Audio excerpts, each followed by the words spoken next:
Niseme kwamba ninafahamu kwamba mjadala wa Wizara ya Ulinzi sio mjadala wa kawaida. Ninafahamu ni mjadala nyeti wenye maslahi mapana kwa taifa. Kwa hiyo nitazungumza kwa ufupi na nitazungumza kwa mipaka inayohitajika.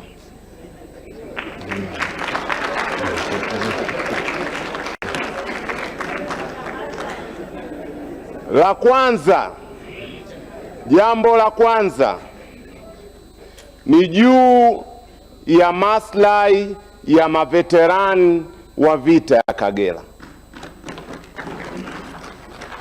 Mheshimiwa Spika, kama inavyofahamika na nimesoma answers za bunge lililopita, katika mwaka wa fedha huu tulionao, serikali ilitoa ahadi ndani ya bunge kupitia waziri aliyepita Dr. Tax kwamba kuanzia mwezi Julai maveterani wa vita ya Kagera ambao hawapati posho wataanza kulipwa rasmi posho na serikali.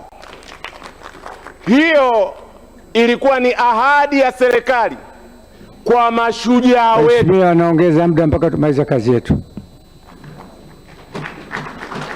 Hiyo ilikuwa ni ahadi ya serikali kwa wapiganaji wetu, ahadi ambayo inajenga msingi kwa wapiganaji wa sasa kwamba wakienda mstari wa mbele wakapambana watapewa tuzo, watatazamwa. Mimi jimboni kwangu wazee hawa wapo, wengi wao umri wao ni baina ya miaka 70 mpaka 90, vikongwe, lakini taarifa nilizonazo wanasema hawajaanza kulipwa. Sasa mimi nataka waziri atapokuja kwenye majumuisho, kwa kweli na sita sana kuzungumza lugha ya kushika shilingi, ila aje atoe maelezo kwamba serikali ahadi ile kwa maveterani wa vita ya Kagera ilikuwa ni siasa ya maneno matupu, na tunaweza kufanya siasa kwenye Wizara ya Ulinzi. Mimi nina mapendekezo ya ziada, Mheshimiwa Spika. Ninapendekeza ukiacha ahadi ile ya posho, tufanye kama mtindo ambao baadhi ya nchi zinafanya, tuwe na mfuko maalumu wa maveterani wa vita ya Kagera. Na mimi napendekeza tuwe na mtindo kama wa the Kagera War Veteran Fund. Na nchi zingine wanafanya, Marekani wanafanya, Afrika ya Kusini wanafanya, Uingereza wanafanya kwa mtindo tofauti tofauti. Na la pili, nakubaliana na ndugu Liwaka kwamba ni lazima tufanye sensa, sio sensa ya kubaini idadi yao tu, tuangalie na hali yao, wanaendeleaje wazee wetu hao waliopigana katika vita ya Kagera. La pili na la mwisho, Mheshimiwa Spika, jeshi la wananchi ni jeshi la ukombozi wa Afrika, ni jeshi la haki. Haikuwa kwa bahati mbaya jeshi hili lilipokelewa Uganda kwa shangwe. Haikuwa kwa bahati mbaya jeshi hili lilipokelewa Kariakoo kwa shangwe. Haikuwa kwa bahati mbaya Oktoba kwa yale yaliyotokea jeshi hili lilipokelewa kwa shangwe.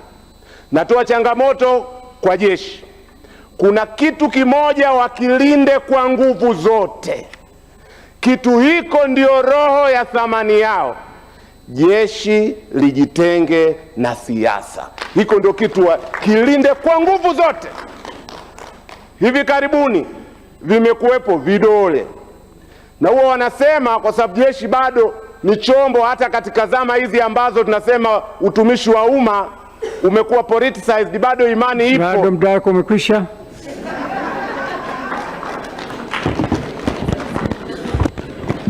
Mwisho utaanza kusema vitu, nitakuuliza ushahidi, utashindwa. Kaa chini.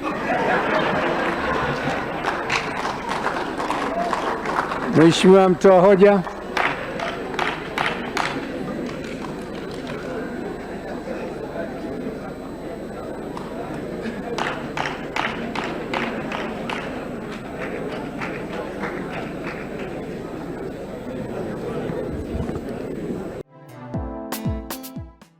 Sikiliza bana, hebu tafuta duka ambalo unajua utapata mabati yasiyopauka bana. Miss Buguruni, umetoa wapi mabati mazuri namna hii na imara yenye TBS? Nimeyatoa Tumamgamba Hardware, wakala wa Alaf, wapo Buguruni Chama.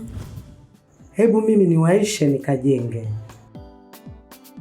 Huduma zetu ni rahisi na za kitaalamu.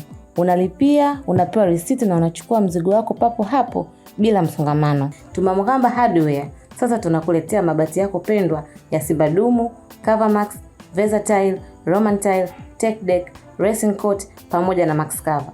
Pia tuna vigae aina ya Shingo, Wave pamoja na Roman. Tumamgamba Hardware, hapa ndo nyumbani pa mabati ya Alaf. Mabati ya ukweli, bei ya kutabasamu.